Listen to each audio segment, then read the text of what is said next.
In zato vam sporočam, da je vredno, da zaupate v to, kar je lahko za nekoga Bog, za nekoga energija, za nekoga pa vodstvo od znotraj, karkoli. Beseda pri tem v resnici sploh ni pomembna. Bistvo je, da verjamemo, da je nekaj v nas, ki je močnejše od naše misli, od naših občutkov in naših čustev.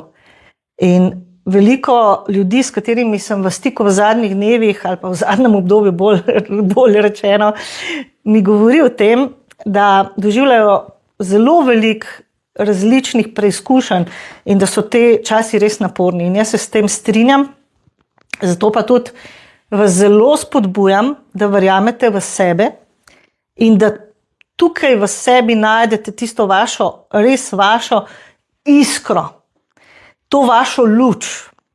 In v tem času, ljubljeni moji, smo zato tukaj, da to luč združimo